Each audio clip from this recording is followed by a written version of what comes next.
All right. Feels like it's been a minute since Steve Buchanan and Matt Lamarca tag teamed up on a Friday night to talk all things Major League Baseball. Some have been on vacation, some have been in other areas for work related purposes. But tonight, the stars aligned on July 22nd, 2022.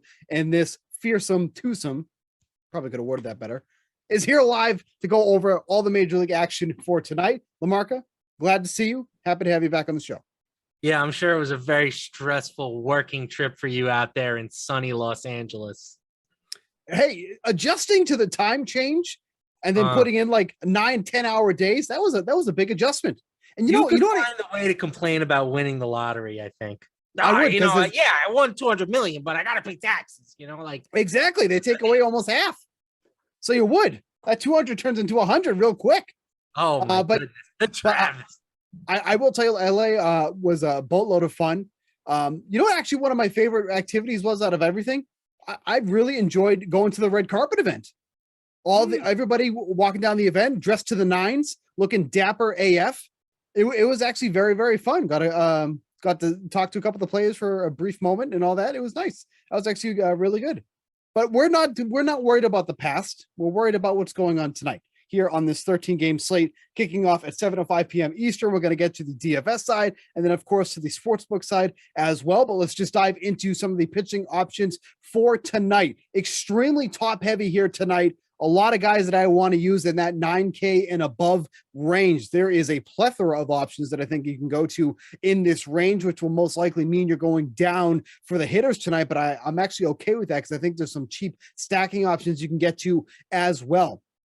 But you look at this 9K and above range, you got Scherzer, Burns, Webb, Darvish, Gausman, Ohtani, and Anderson. Really, I think you could make a case for almost all of them, maybe with the exception of Webb. Not too crazy about him going against the Dodgers. Not great about Darvish going against the Mets, but really any of the other ones, I think you can make a strong case for tonight. Preferably if I had to choose one, I actually think I might be going on Kevin Gausman going against the Red Sox. This is going to be the fourth time that he's faced this club. They cannot figure him out at all. He's only given up one run in those appearances that he's made, struck out, I think, 31 in those appearances. He has just been stellar against the Red Sox, and his best numbers have been actually away from Toronto this season. His best numbers on the road has an ERA of 2 on the road this season. He has just been electric away from Toronto and specifically against the Red Sox. That's probably where I'm starting tonight. Where are you kind of looking towards for your SP1? Yeah, Gausman's having kind of a bizarre season. He's like the Edwin Diaz of starting pitchers. Sure. It's not a perfect analogy, but good enough. He's whiffing a ton of batters, but when batters make contact, the ball is just absolutely flying, right? Yeah. He's got a 373 BABIP. So when he's giving up, when batters are making contact, they're making hard contact for the most part. So I don't mind him as a tournament option. I do think if you're just talking like who's the top pitcher on this slate, it's really hard to avoid Corbin Burns at 10,200. He's going up against the Rockies, who have one of the worst offenses in the league when you adjust for the park that they play in. They're implied for just 2.8 runs today, lowest total on the slate. Burns is approaching, a greater than minus 300 favorite. He's one of the best strikeout pitchers in the league. There's just really nothing not to like about him in this spot. And 10-2 is a pretty fair price tag for him. Yeah, especially for somebody that has at least 10 strikeouts in 3 of his last 5 starts, 9 strikeouts in 4 of the last 5. Oddly enough, his lowest strikeout total in a long time came against the Pirates his last time. A team that is very, very generous when it comes to strikeouts, was only able to whiff 5 through 6 innings. That was a bit of an odd start there for him. Only 21.9 DraftKings fantasy points in that game. But nonetheless, you talk about this Rockies offense, there are 2 things they're good at: hitting at home and hitting against lefties. Neither is the case here tonight in what's the Brewers Park? Is it Miller Park? Miller Park. Miller. Yeah, Miller. Yeah, not my favorite beer by any means, but that's what they're playing tonight. They're not playing in Coors Field. Also a beer I'm not a huge fan of. Nonetheless, Great spot for Corbin Burns tonight, and not even the most expensive pitcher, which I thought was pretty shocking. That belongs to Scherzer against the Padres. How do you feel about him tonight? Because the Padres have actually been one of the worst offenses in the league for the month of July. If I'm not mistaken, they are tied with the Chicago Cubs in runs scored with 50, which would rank them in a tie for 26th. I mean, this team, talking about the Padres, were rolling for a good chunk of the season and have just hit an absolute brick wall at this point. Scherzer came back from the IL. You can see in the 3 starts he's made, just 3 total runs over the course of just under 20 innings pitched. Do you want to use him at 10,400, or are there just other options that are a bit cheaper in that 9K and above range that you would rather? So I think Scherzer's a very strong option in a vacuum. He really has looked fantastic since returning from injury. Getting some time off during the All-Star break shouldn't hurt. Basically just been a strikeout machine. You look at those last 3 games. The crazy thing is he only has 1 win in those 3 starts. So, he's got decent win equity today against the Padres. He's a minus 190-ish favorite at the moment. So, Scherzer's fine. The only thing is I wish I was getting him at a bigger ownership discount compared to Corbin Burns, right? Both guys are going to be popular, Burns more so, but I think when you factor in the quality of the opponent, the Vegas data, and then just the slight salary savings, it's hard for me not to prefer Burns.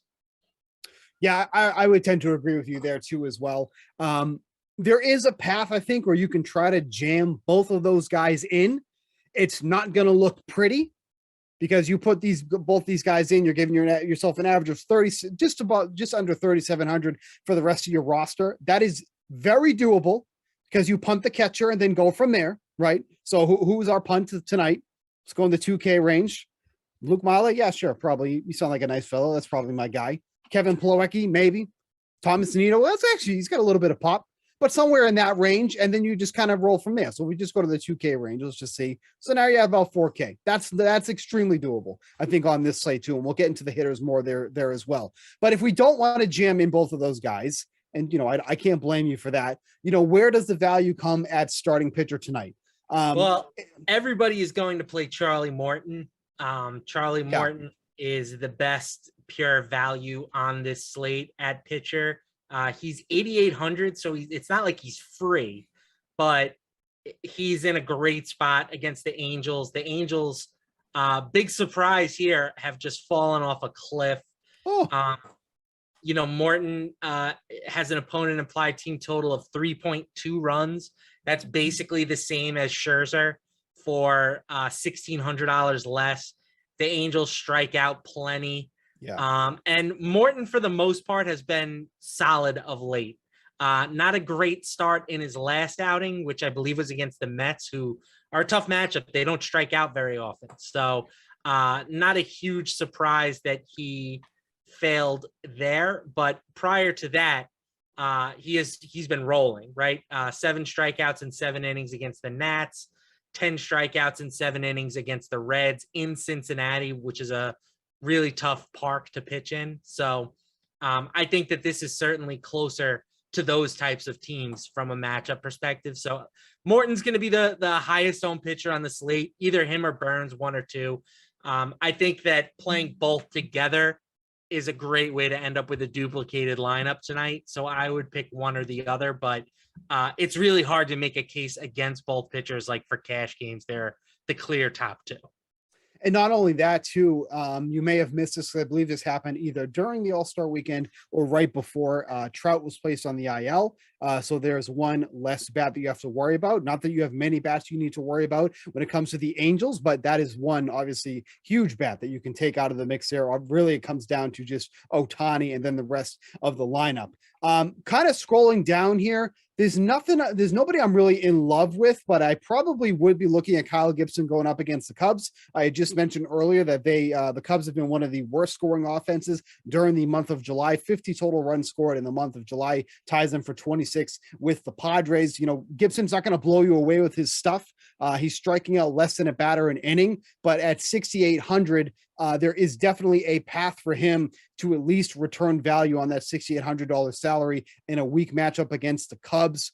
He's had a couple of rough starts right before the All-Star break, but did get back on track against the Cardinals and the Marlins. So I would feel okay about using him at 6,800. If I had to guess, he's probably going to be one of the more popular options in this range, but with how top heavy tonight is at pitcher, I would not expect it to be anything that you were like, oh, maybe I should consider not using Gibson. I don't think the ownership is really going to clear. He might be even under double digits if I really thought about it here, but I think you'd be close to that 8 to 10% range if I had to take a real guess here. Yeah, I might say somewhere like 10 to 15%, but for the price tag, you're not going to get a ton of pushback from me. Yeah. The one thing I will say is that he is a sinker ball pitcher, and the Cubs are a pretty good hitting team against the sinker this season. Yep. And they've actually been a decent offense in general against right-handed pitchers. So I actually like the Cubs to win this matchup. You can get them, I think, at plus 110 right now on DraftKings Sportsbook.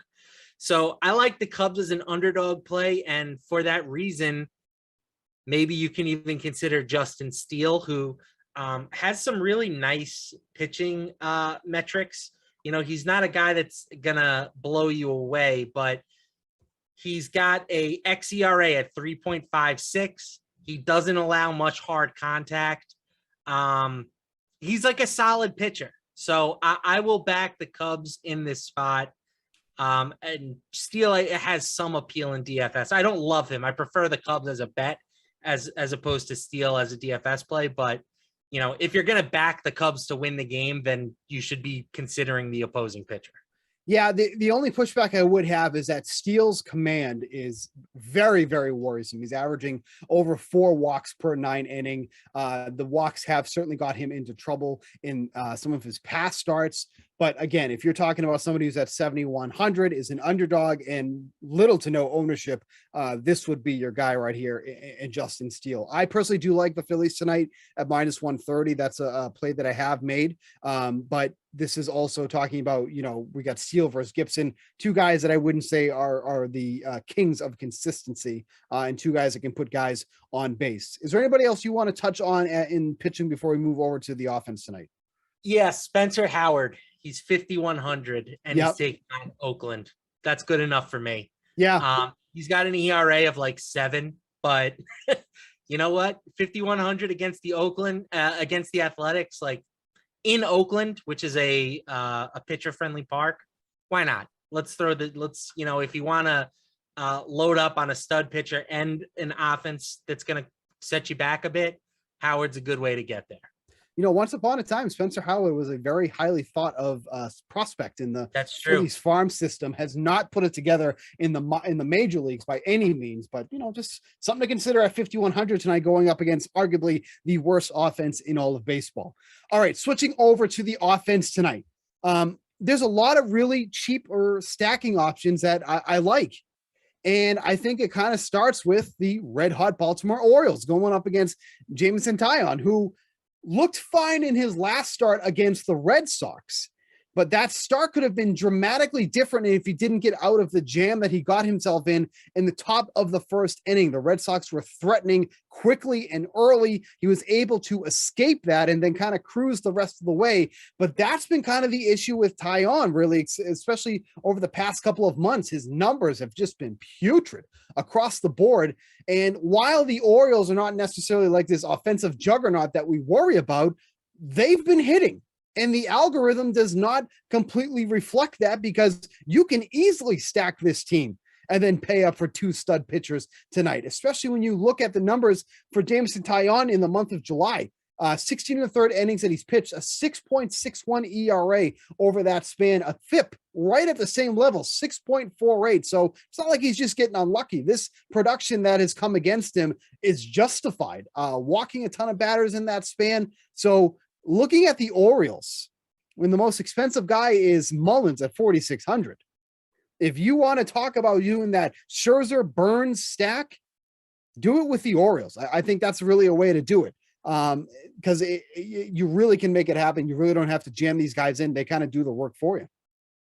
So my cheap stack that I prefer would be Miami. They are taking on the Pirates, Mr. Zach Thompson, not the ZT that we work with. Yeah. Also not the Zach Thompson that pitches for the Cardinals. Right. This is the Zach Thompson that used to pitch for Miami, but now pitches for the Pirates. But the Marlins, like their lineup right now, it's bizarre. So their only batter that costs more than 3,500 is Nick Fortes, who is batting ninth. Right. Their second most expensive hitter is Jorge Soler, who's batting seventh. Right. So you can stack 5 of the top 6 Marlins hitters, and you won't have to pay more than 3,300 for any of them. They're implied for over 4.5 runs against the Pirates. I mean, Zach Thompson, we know what he is. He's a pitch to contact type of guy. He's not very good. He's not terrible, but he's got a 5.16 xERA. Mm-hmm. He's allowing just under 2 homers per 9 innings. So I think that the Marlins are the clear top team for me if you want to go with that dual stud pitcher approach. I have to admit, I had not considered them at all tonight.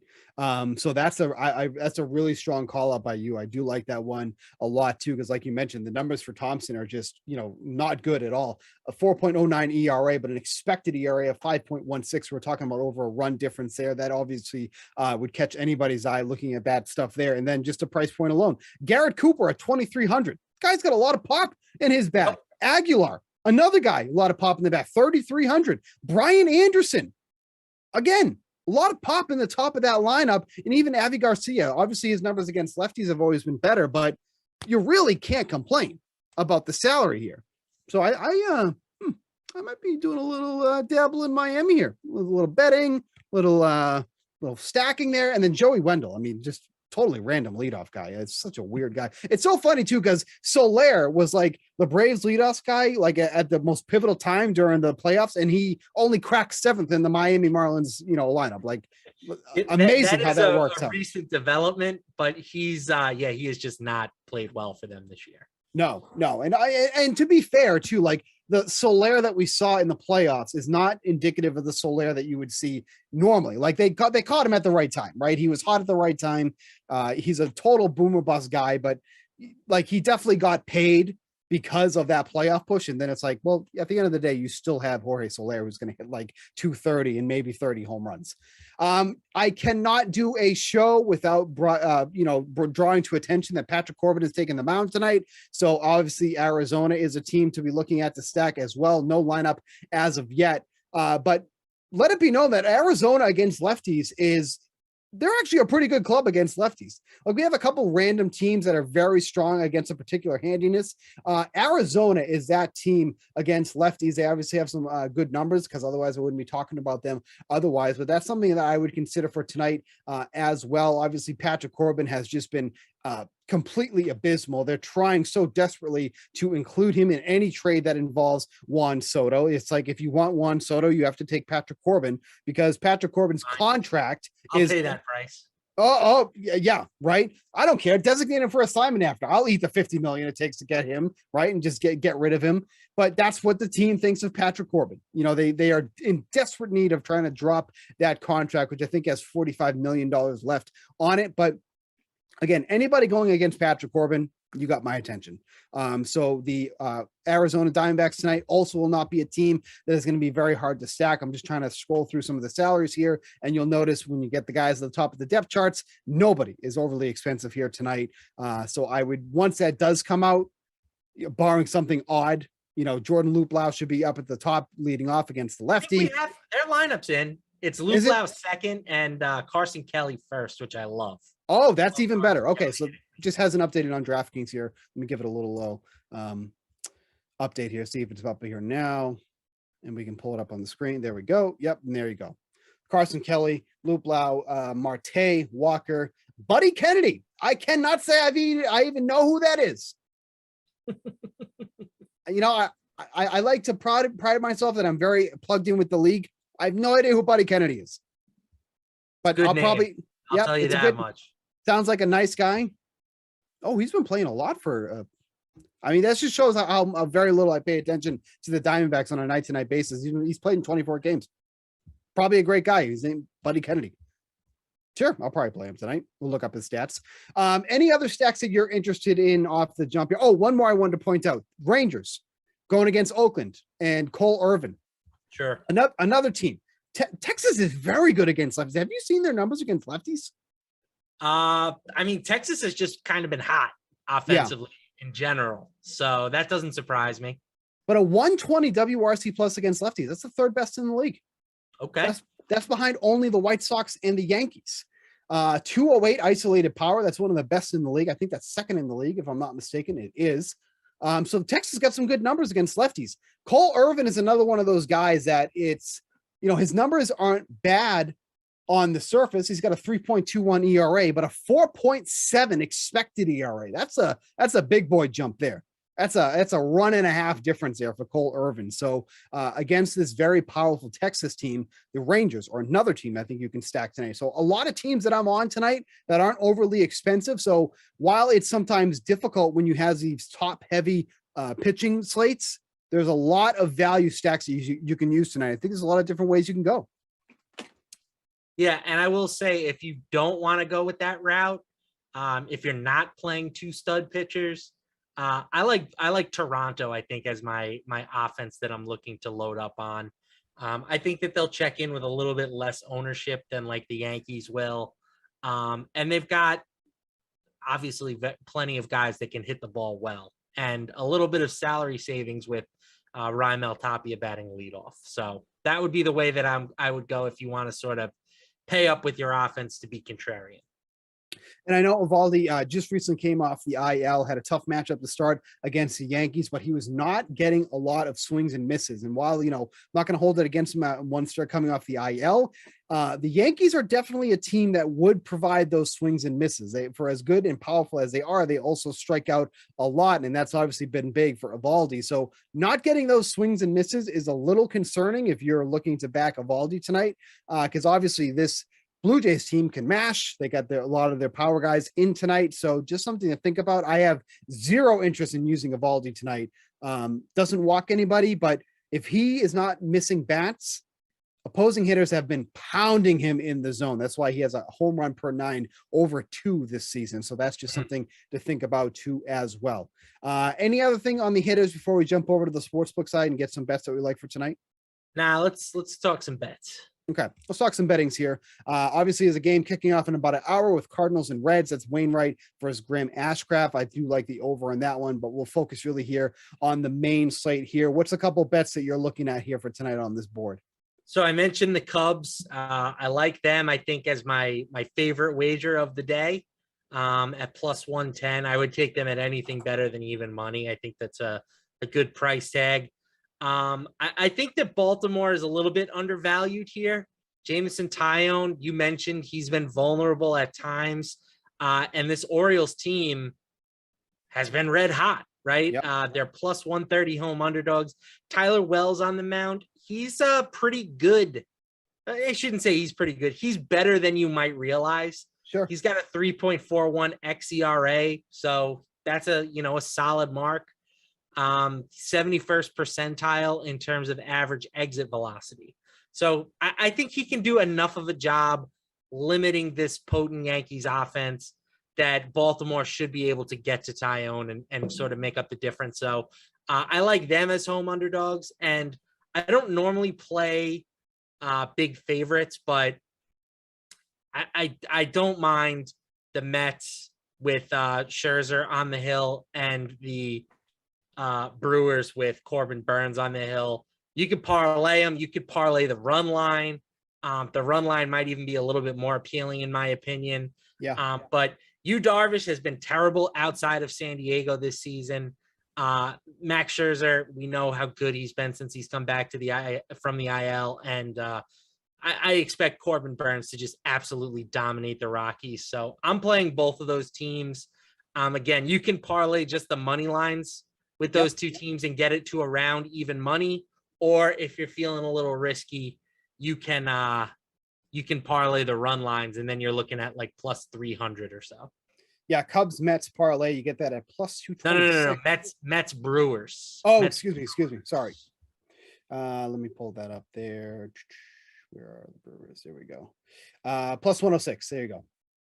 For that one there. I would be with that too. Not a big parlay guy, but sometimes it is necessary. And sometimes we do have to do that. Just quick note on Darvish here. You were talking about how bad he's been away from Petco Park.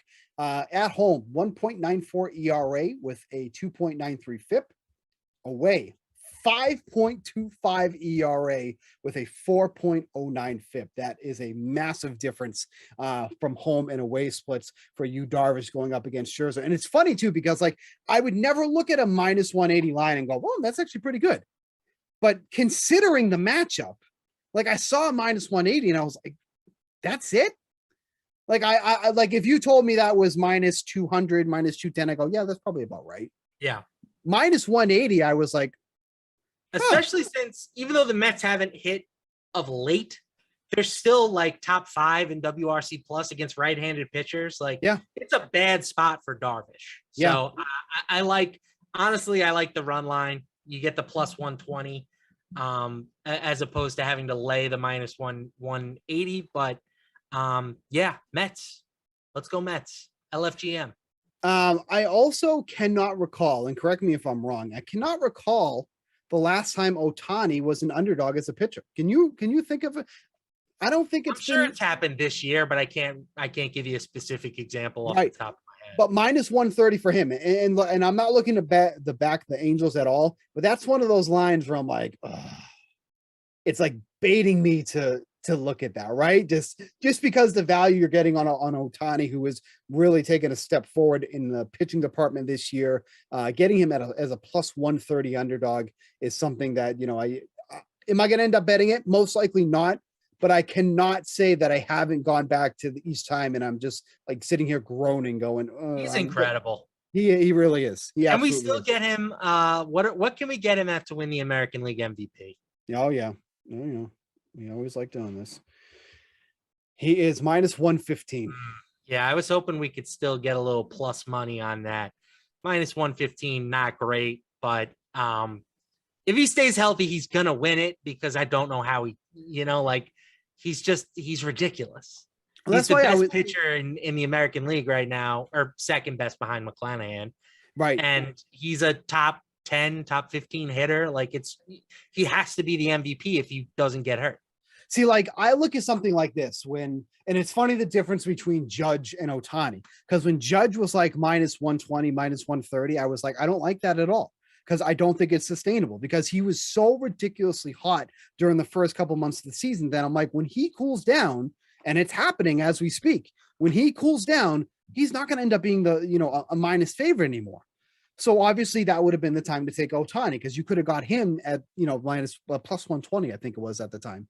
But I look at Ohtani at minus 115, where I think he's going to end up winning anyways. And I'm like, Ohtani doesn't even need to be good at both hitting and pitching right now. He just needs to excel in one of them and then be average at the other. And I think he still ends up winning this award.